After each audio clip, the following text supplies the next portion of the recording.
Students, in lesson 4.7, we are going to use the essential question to help guide our problem-solving strategies.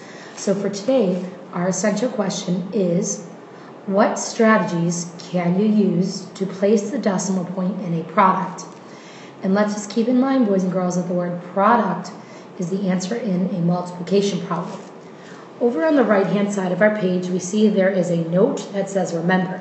This is going to be a key concept that we have to keep in mind as we start this lesson. So what we're going to do is we're going to start reading there. Remember, when a number is multiplied by a decimal, the decimal point moves one place to the left in the product for each decreasing place value being multiplied. So to review this, boys and girls, we're going to connect what we've learned to what we will learn today. So it says, you can use what you have learned about patterns and place value to place the decimal point in a product when you multiply it by two decimals. So boys and girls, our benchmark number is 1 times 1/10, and remember, that will give us 1/10. The multiplication identity property says any number times itself, any number times 1 is itself. Now we go on to the next.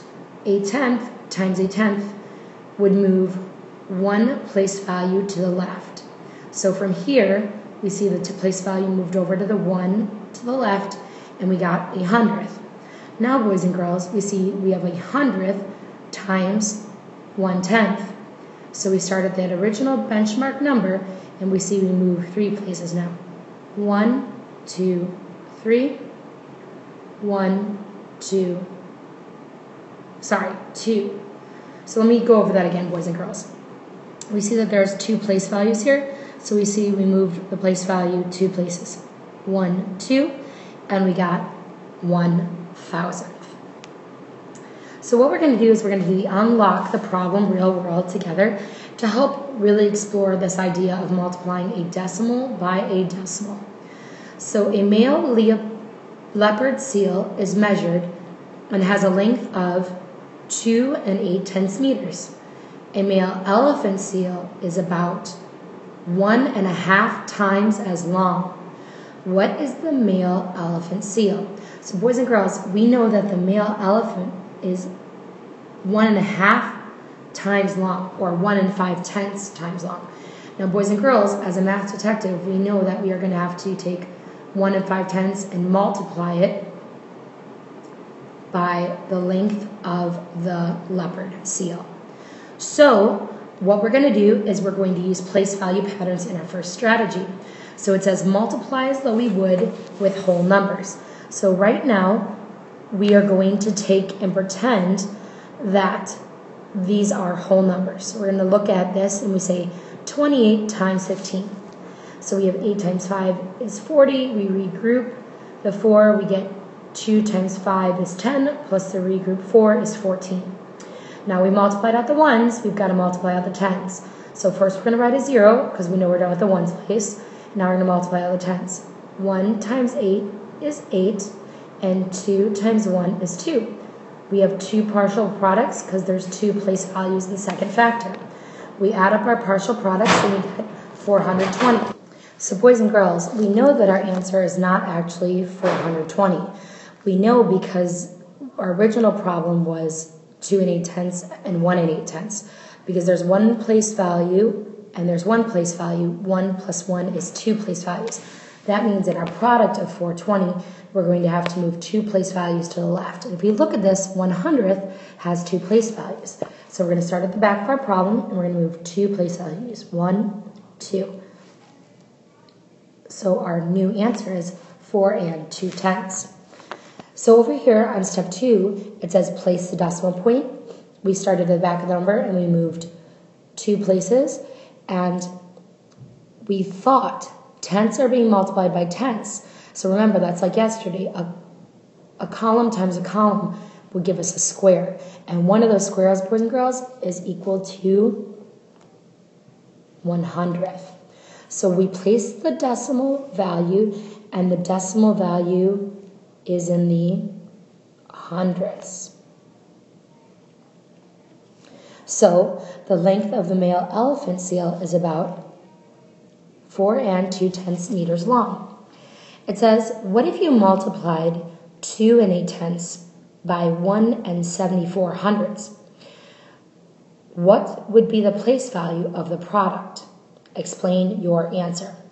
So boys and girls, what you can think to yourself is, I'm going to write this out, and I'm going to look and I'm going to see how many place values are here.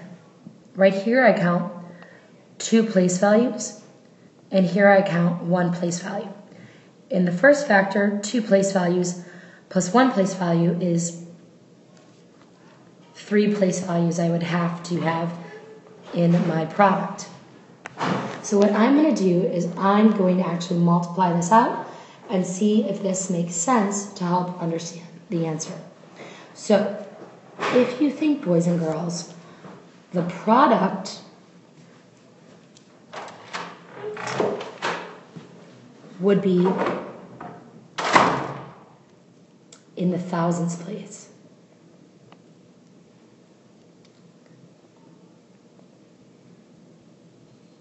And we know that because we're going to move 3 place values. So we can use the pattern, boys and girls, to remember. If we think we have 100th times 1/10, we see 2 place values, 1 place value. That means the product is going to have to move 3 place values. So our answer would be 1,000th. So boys and girls, we're going to use another strategy, which is estimation, which is a theme that has also wrapped ourselves throughout our year. So another way we can solve multiplying decimals by decimals is using estimation. You can use an estimate to place the decimal point in a product. So we're going to take the same problem that we just were talking about and expand upon it. So we have 7 8/10 times 3 12/100. So it says we're going to estimate by rounding each factor to the nearest whole number. So right off the bat, boys and girls, I'm going to circle the whole number. 7 is the whole number. I look next door. If it is a 5, a 6, or 7, and an 8, I'm going to round up. So when we look next door and we see that there's an 8, we're going to round 7 to an 8. Next, boys and girls, I'm going to circle the leading whole digit and look next door and I see 1. Remember, if it's a 4, a 3, or 2, a 1, that number stays the same.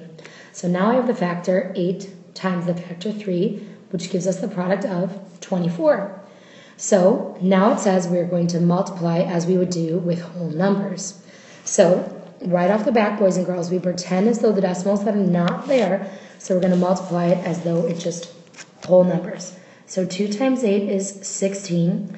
8 times 1 is 8, plus the regroup 1 is 9. 3 times 8 is 24. Now, boys and girls, we're going to multiply out the tens. But because we multiplied out all the ones, we're going to leave a 0 there, and we're going to continue.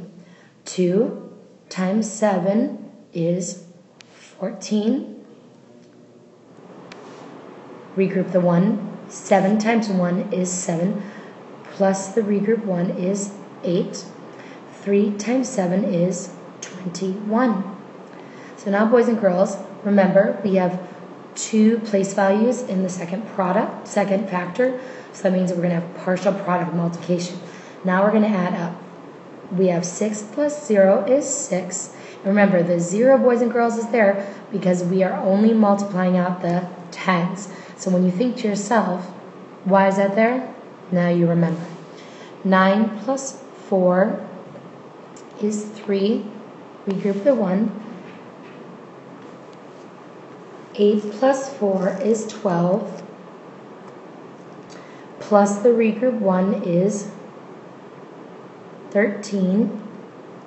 2 plus 1 is 3. Plus 1 is 4. 2 plus nothing is 2.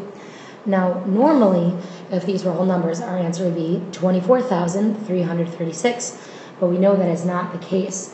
We have to keep in mind our place value. So boys and girls, we're going to count the amount of decimal places in our first factor. 1, 2. In parentheses on the side, we're going to put a 2. Let's count the manual place values in our second one. 1. So, boys and girls, there are 2 place values in the first factor. There is 1 place value in the second factor. That means in our product, we need to move 3 place values. So I'm going to start at the back of my number, and I'm going to move 3 place values. 1, 2, 3. So that means our answer, boys and girls, is 24 and 336 thousandths. So step 3, boys and girls, is use the estimate to place value. The product should be close to your estimate. So we know our estimate is 24, so we know that our decimal point must be after the 4. So we're going to write our answer down as 24 and 336 thousandths. Boys and girls, I'm going to go over common error that some students kind of have when they do this, just to make sure that everyone's clear of this and they understand how to solve these problems. So the common error that we see often is that when students have a problem, and instead of multiplying, so boys and girls, the common error is that when students estimate, sometimes when they estimate, they do not round this to be 3, they round it to be 30. So when they estimate it, they actually do 8 times 30, which gives them 240, which should throw off your answer. Keep in mind when you round to the leading digit, you look next door, it's 1, we should round that digit to 3, so then 3 times 8 would just be 24, which would give you a better idea of where to place the decimal point in your decimal times decimal multiplication.